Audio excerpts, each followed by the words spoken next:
मैना धन्या कला का जो चरण लगा वो श्रेष्ठता नहीं दिया। जो अधोगति में चले जाते हैं, अचानक जिनके प्राण छूट जाते हैं, उनके लिए ये कथा कर रही है। पितरों की 3 बेटियां, तीनों से गलती हो गई। आप शिव मंदिर में जाएं, कोई गलती ना हो, जल चढ़ाएं, मना नहीं, छींटा ना लगे, धीरे धीरे चढ़ाइए। और एक बात अच्छे से ध्यान में रखिएगा, शिव मंदिर से जब भी वापिस आए, जल चढ़ाकर अपना फर्ज पूरा अदा कर कर। फर्ज से मतलब जब शिव मंदिर से वापिस आए, जो पत्ती, बेलपत्री, फूल शिव जी पे चढ़े थे वो नीचे शिवलिंग पे से नीचे गिर गए हों। एक शिवलिंग रखा है, लाना मिट्टी वाला, लाइए जरा उठा के। अब छत्तीसगढ़ में कथा चल रही, थोड़ा ध्यान से सुन लोगे एकांतेश्वर शिवलिंग का पूरा वृतांत। तो आप लोग जो पशुपति व्रत कर रहे हो या कोई भी उपास करते हो, कई लोग कहते हैं हमने करा नहीं हुआ। क्यों नहीं हुआ? उसमें हमारी गलतियों को हमें छाट। ये देखिए,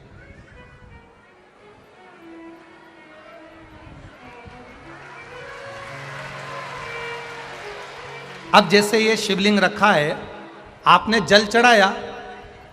अब जल आप यहां से चढ़ा रहे हो तो धीरे धीरे धीरे धीरे चढ़ाएं, जिससे छींटे बाहर ना, यहां तक छींटे रहे ना, जलाधारी तक चलेगा, बाहर ना गिरे।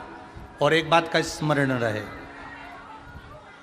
यदि बेलपत्री, फूल, पत्ती जल चढ़ाने के बाद ये सब अगर नीचे गिर जाए, जलाधारी पर गिर गया या नीचे उतर गया, तुम्हारा पूरा जल चढ़ जाए, तुम्हारे पास में चंदन नहीं है, अबीर नहीं है, गुलाल नहीं है, कुछ भी नहीं हो, तो भी अपने हाथ की 3 उंगलियों से रेखा 3 खींचकर और फिर जो माला आदिकादिक भगवान की रखी थी, उसी से भगवान का वापिस पूरा श्रृंगार कर कर फिर वापिस आइए, भगवान को पूर्ण श्रृंगार।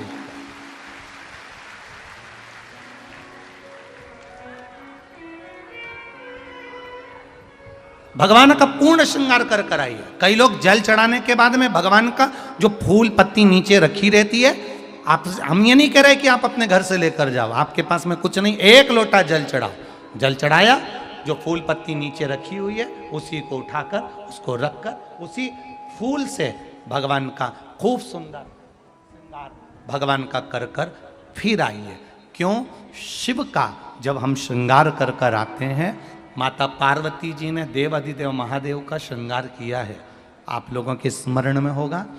राम जी ने माता जानकी का श्रृंगार किया है। रामचरित सुनिए कथा, रामायण सुनिए आप लोगों ने, रामायण सुनी होगी तो उसमें माता बैठी हैं शिला के ऊपर और भगवान राम उनका श्रृंगार कर रहे हैं। एक कौवा आता है, वो चोंच मार कर जाता है, ये सारा वृतांत आप लोगों ने श्रवण किया है। तो राम जी माता सीता का श्रृंगार करते हैं, भगवान कृष्ण राधा जी का श्रृंगार करते हैं। केवल एक देव अधिदेव महादेव की कथा ऐसी है जिसमें पार्वती जी शिव जी का श्रृंगार करती हैं। शिव का श्रृंगार किस लिए? क्यों? कहा जल चढ़ाने के बाद वहीं पर पड़ी हुई पत्ती से, फूल से, जो चढ़े हुए फूल हैं, चढ़ी हुई पत्ती है, चढ़ा हुआ निर्माल्य है, जो भी शिव जी का है, उसी को धोकर वापिस भगवान का श्रृंगार कर कर आना चाहिए। किस लिए? कि हे भोलेनाथ, जब मैं इस संसार सागर से जाऊं, अखंड सुहाग लेकर पूरी श्रृंगार कर कर इस धाम से जाऊं, ऐसी कृपा बना। जो पढ़ाओ, जो पढ़ाओ, चंदन नहीं है, हाथ से चंदन का स्मरण होना चाहिए। नहीं है हमारे पास लगाने को रोली, मोली, चंदन, जो भी आपके पास में, अबीर, गुलाल नहीं, अपने मन का गुलाल लगाइए, अपने मन का हृदय से दिल से रिझाने का प्रयास। ले जा बाबू, ले जा, दिल से चढ़ाइए। और जब भाव से, दिल से आप आनंद के साथ देवाधिदेव महादेव का आप पूजन करो, उसमें गलती ना हो, गलती ना।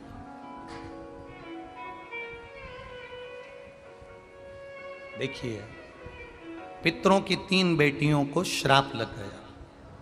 श्राप क्या लगा? तुम्हें पृथ्वी पर जाना पड़ेगा, मृत्यु लोक में जाना पड़ेगा, और तुम्हें मृत्यु लोक में जन्म लेना पड़ेगा। मृत्यु लोक में जाना पड़ेगा और तुम्हें जन्म लेना पड़ेगा। अब दुख आ गया। पितरों की बेटियां, इन्होंने पूछा हमारा भी कल्याण हो और पितृलोक में जितने पितर आए उनका भी कल्याण हो। जो अधोगति में, जैसे हमारी गति बिगड़ी है, हम अभी युवान अवस्था में हैं, आपको चोट लगी, आपने हमको श्राप दिया, मान लो कोई अधोगति में प्राण छोड़कर चला जाता है, उसका उद्धार कैसे हो? सनकादि ऋषि से पूछ रही, आप कृपा करो, आप दया करो।